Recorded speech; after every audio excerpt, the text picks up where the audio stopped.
You ever heard of the rare DC Sports trifecta when the Wizards, Commanders, and Caps all win in one day? It hasn't happened many times, but it could tonight. The Commanders out west taking on the LA Rams as the season slips further and further away. We'll check in with Brandy Flores out at SoFi Stadium. Caps try to hold up their end of the DC Sports trifecta. Can they pick up a win to close out a road trip in Carolina? We've got the highlights, and Jake Rom and I will reveal our final high school football rankings of the season. We'll tell you who's in our top 5 and who takes the cake at number 1. All that and more coming up right now on Game Night. The only 7-day-a-week sports show in the DMV. From DC News Now, this is Game Night. Welcome into Game Night. I'm Alex Flum. He's Jake Rom. Jake, I saw someone tweeted today that they're actually going to do a parlay on the Caps, Wizards, and Commanders winning, all 3 of them. They would have won a lot of money if it happened. Bold strategy. I don't know with all the records of a lot of them, not the Caps excluded, but with the Commanders and Wizards, the seasons they're having, I don't know. It would have been a big payout, obviously. Yeah, obviously, we'll find out if that guy won. I hope he did, but I don't know. At this point in the season, the Washington Commanders fans are more focused on mock drafts than playoff pictures. With the loss Sunday, the Commanders could be eliminated from playoff contention. Ron Rivera and his team out on the West Coast taking on former Washington assistant Sean McVay and the Los Angeles Rams. 3-0 Rams in the second quarter. Kyron Williams running forward, fumbles.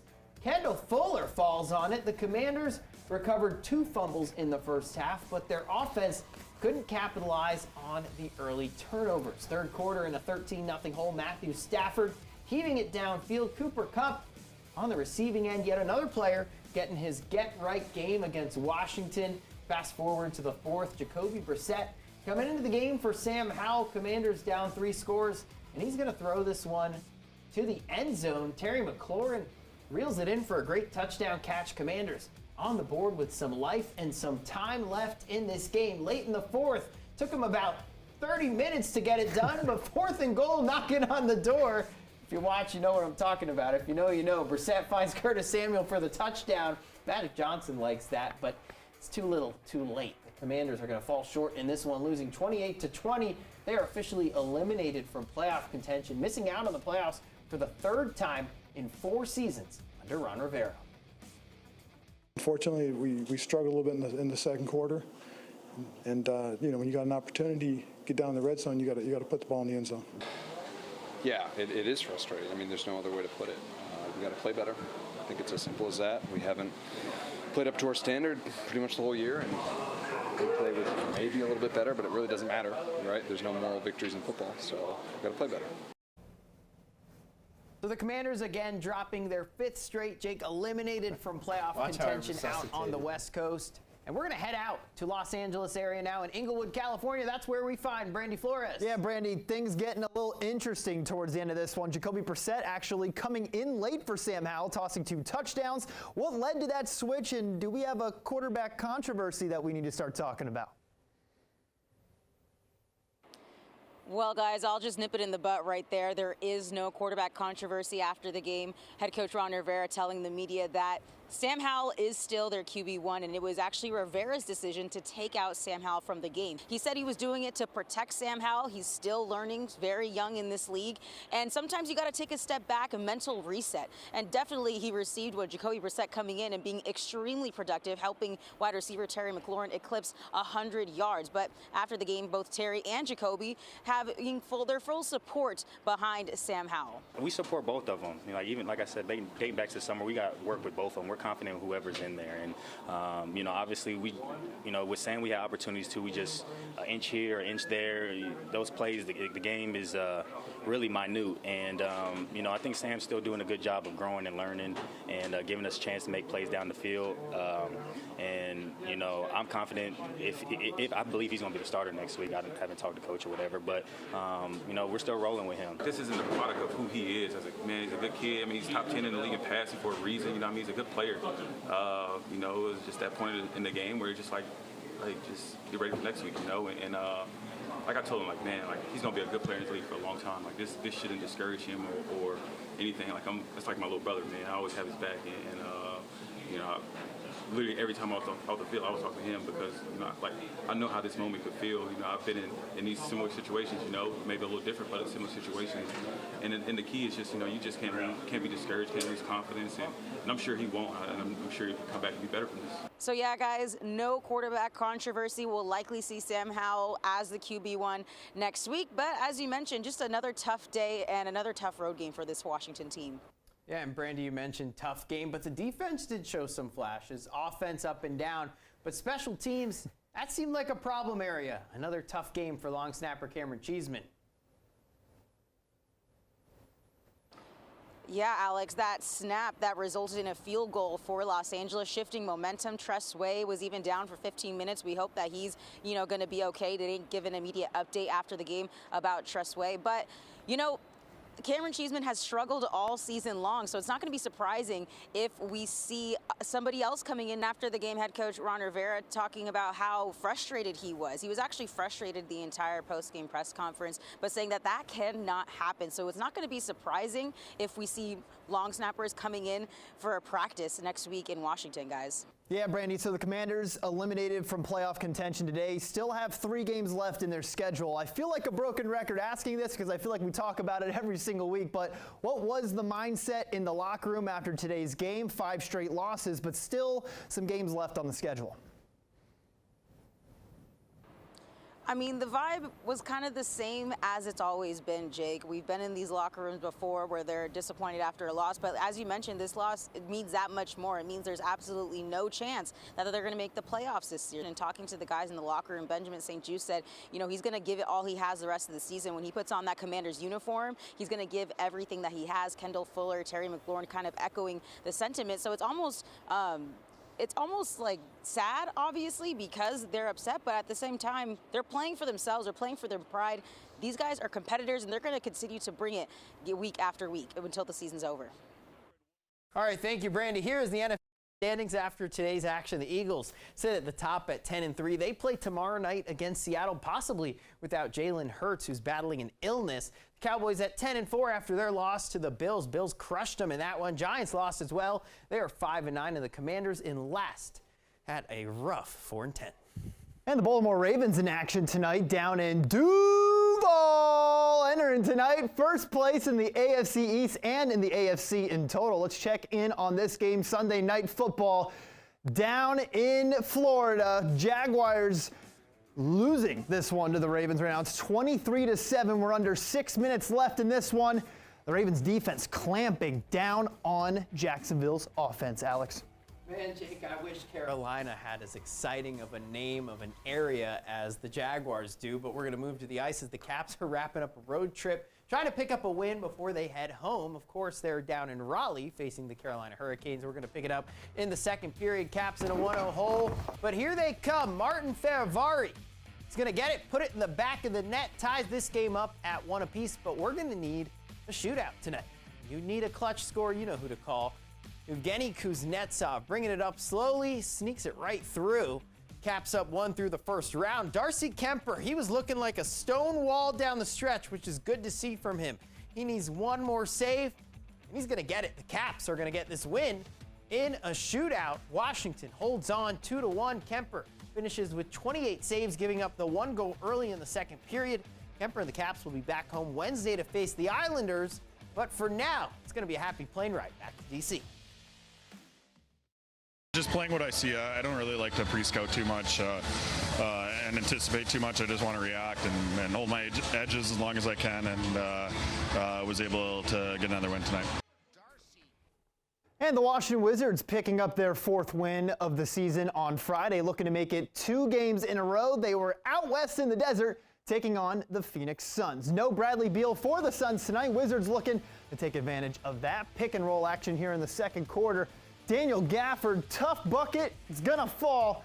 He had quite the game. We'll give you a stat line later. We're going to go to the third, up 10. Great passing. Ends up with Kyle Kuzma. Kuzma draining the three-pointer. Leads now 13. It's back to 10, though. The passing, like I said, tremendous. Corey Kispert few steps back from that line. Three-pointers good. Wizards in control for the majority of this one. We've heard this story before this year as well. In the end, they're going to fall to the Suns. 112 to 108. Gafford, like I said, here's his stats. Double-double, 26 points, 16 boards. Tyus Jones backing up his triple-double from the other night with a double-double tonight, but it's another loss for the Wiz, Alex. Well, what are you going to say, Jake? 1 for 3 is better than 0 and 3. Our friend did not Poor win guy. his parlay, but hey, we'll try again another day. again. It might go well. How about some college basketball? We've got several games going on, including Howard Men out in Las Vegas. That's all coming up right after this. Get into some college hoops, shall we, Jake Rom? Yeah, why not? Let's start with the Howard men's basketball team in Las Vegas, taking on Texas Southern in the Chris Paul HBCU Challenge. Down 10 here with 3 minutes left. The pass to Isaiah Warfield pulls up, nails the triple. Bison coming back in this one. We're under 10 seconds left. Howard needing a miracle. Seth Towns' 3 is good. Now they need to foul the guy. Or do they? They force a jump ball. They get the possession as well. And how about this? It's coming down here. Last chance for Howard at the inbound. Dom Campbell under the basket. No good. My goodness, Howard falling to a winless Texas Southern team, 79 to 78. Seth Towns, 16 points, 6 rebounds. Not enough. Bison losing in dramatic fashion. Tough loss. I was hyped when they hit that 1-3, though. Georgetown women's basketball off to a great start to the season, 8-1, and looking for win number 9 at home today, taking on Wake Forest. Hoya's up 10 in the first half. Here's the steal by Yasmin Ott. Takes it all the way for the score. The lead is now at 12, but it's going to be down to 2 a little later. Kelsey Ransom takes over, getting the bucket and the foul. 3-point play for Ransom, and she was not finished. Here we go, Ransom, left wing, dialing up the 3. It's good. Big game for Kelsey Ransom, and the Hoyas win, 60 to 44. She finishes with a game-high 22 points, Ransom that is, as the team improves to 9-1 on the season.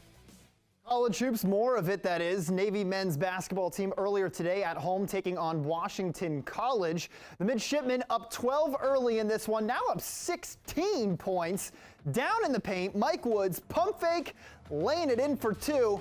That worked a lot today. Later in the half, the inbound pass. Lysander Renstrom with the 3, nails it. Navy up 26 at the break. Second half we go. More of the same. Woods inside, bucket, and the foul.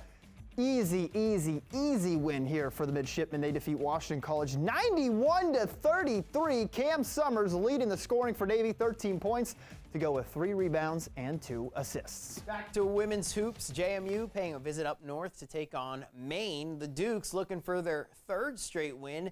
Down 10 in the second. It's Olivia Mullins calling for the ball. Gets it, gets the lucky bounce for 3. We go to the 3rd now.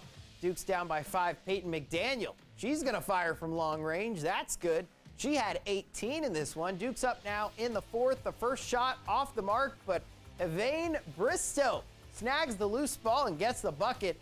And JMU gets the 78-71 win over Maine to improve to 8-3. McDaniel finishes with a double-double. And Ksenia Kozlova, she is a scoring machine, led the team with 20 points. Now to our last game on the night, the 16th ranked Virginia Tech women on the road in New Jersey taking on Rutgers. Up 6 in the second quarter, Georgia Amore.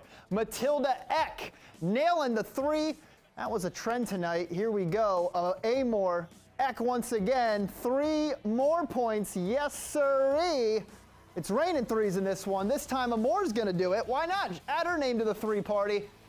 And then in transition, it worked all night. Let's just continue to do it. Let's give it to Eck, Matilda Eck, that is, burying another 3-pointer. She had 7 from beyond the arc this evening as the Hokies get the 84-59 win over Rutgers. Matilda Eck, 25 points. Georgia Amore, 8 assists. Tech moves to 8-2. Watch out for Virginia Tech women's basketball. They could be making another deep run this year. Well, coming up, we're going to be talking Jake's favorite thing. Why don't you tell them what we're talking about right after Final high school football rankings. We gave you 10 through 6 last night, Alex. We're giving you 5 through 1 tonight. Who took number 1? That's next after the break.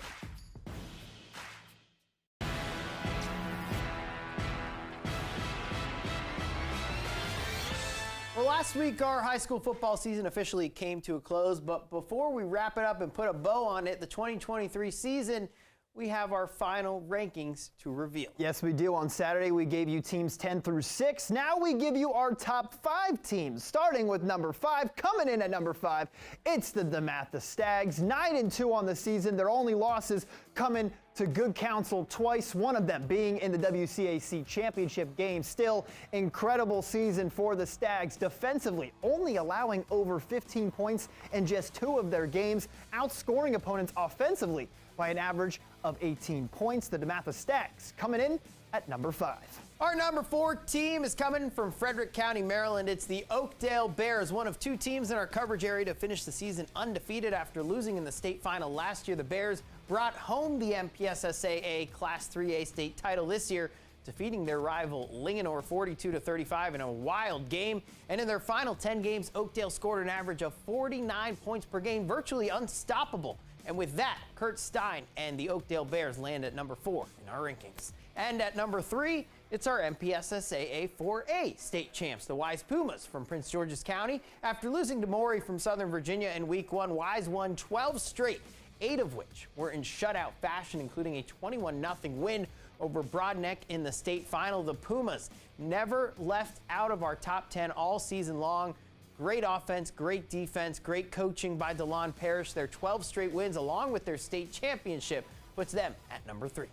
Coming in at number 2, the Freedom Woodbridge Eagles, back-to-back Class 6 state championships in Virginia. 14-0 on the season this year, and they beat some pretty tough teams on the season. Highland Springs in the state final, Madison in the state semis, Battlefield in a blowout in the region finals, and one could say they beat DeMatha earlier this year. That game unfortunately canceled due to weather. Eagles, though, leading at the time, even though it was still early on. One of the best public school teams we've ever seen, and they come in with the highest ranking for public schools at number 2. We go to number 1.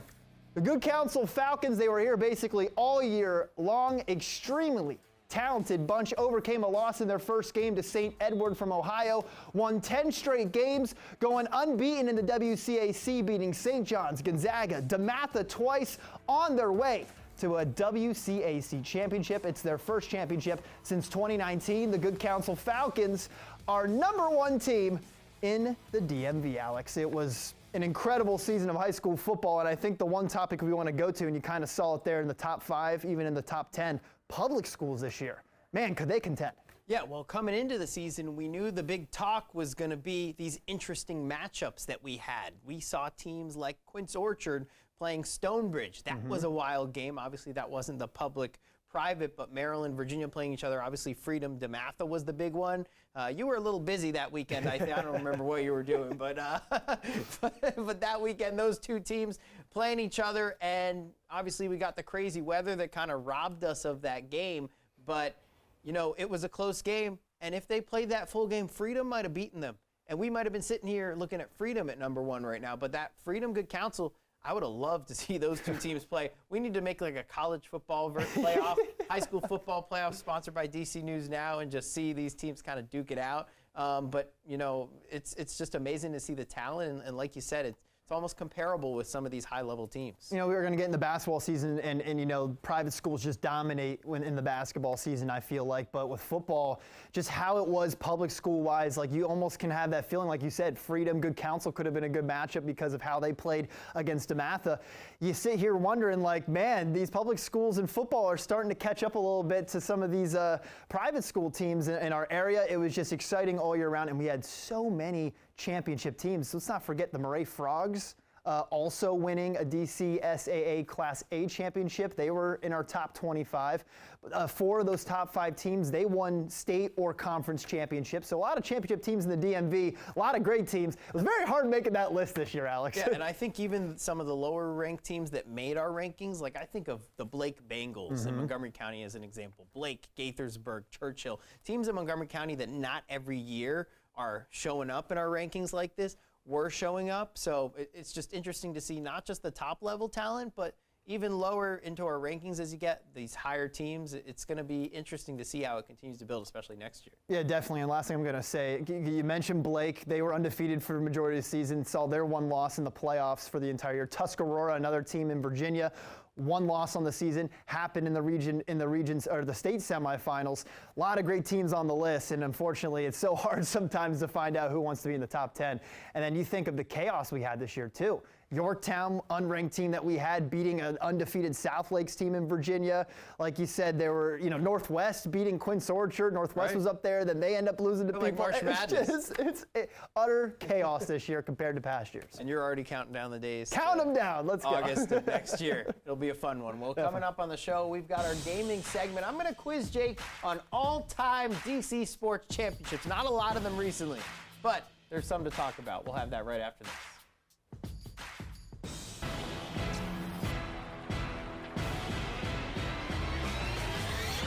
All right, let's jump right into this DC Sports Championships. We're going to start in 2021. Who won and who'd they beat in the title game? You might not know the second one, but 2021? at least get me the first one. I don't even know who played in 2021. DC? Yeah, DC professional sports team. Give you a hint. You cover them. Capitals. I guess you cover them all. But Spirit. Yes, Spirit beat the Chicago Red Stars. We'll give you that. 2019, 2 teams won the championship. Was it the Capitals and Nope. Nationals then? Yeah, Nationals. Nationals and Mystics. Correct. Okay. 2018, who won? That would be the Capitals. All right, you don't have to tell me who they beat. We'll go with Capitals. I'm not going to All right, 2004, who won? 2004, DC United? Yep. 1999, who won? DC United again. 1997, who won? United again. 96, who won? United again. All right, that is correct. He's Jake Robb, Alex Fulham. Thanks for the crew behind the scenes. We'll see you tomorrow.